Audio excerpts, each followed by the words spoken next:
Please like and subscribe. U.S. Army to dismiss soldiers refusing to get vaccinated for COVID.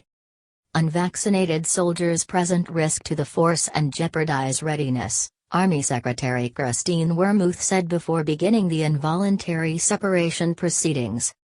The U.S. Army is separating soldiers who refuse to get the COVID-19 vaccine from the service. Army Secretary Christine Wormuth instructed commanders on Wednesday to initiate involuntary administrative separation proceedings against unvaccinated soldiers who do not have an approved or pending exemption request. The discharge order applies to regular Army soldiers, reserve component soldiers on active duty, and cadets. Army readiness depends on soldiers who are prepared to train, deploy, fight and win our nation's wars, Wormuth said in a statement.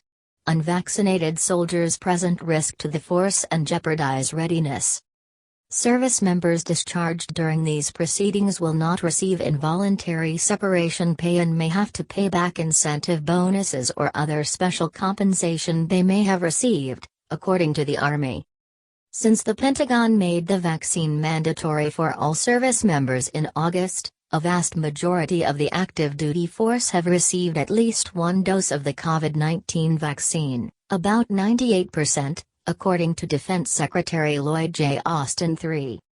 The Army said commanders have relieved 6 regular Army leaders, including 2 battalion commanders, and issued 3,073 general officer written reprimands to soldiers for refusing the vaccination order as of January 26. The Army's discharge order is the latest from a U.S. military branch removing unvaccinated service members amid the pandemic. Other military branches, such as the U.S. Air Force and the U.S. Navy, have already removed unvaccinated service members. The Army's efforts come on the same week that President Joe Biden encouraged Americans to get vaccinated following the deaths of more than 900,000 people who have been killed by the virus. Today, our nation marks another tragic milestone, Biden said in a statement Friday night. Each soul is irreplaceable. He also reminded Americans that the nation now has more tools than ever before to save lives and fight this virus, with vaccines remaining our most important tool. Vaccines and boosters have proven incredibly effective, and offer the highest level of protection, the president said. 250 million Americans have stepped up to protect themselves, their families, and their communities by getting at least one shot, and we have saved more than 1 million American lives as a result.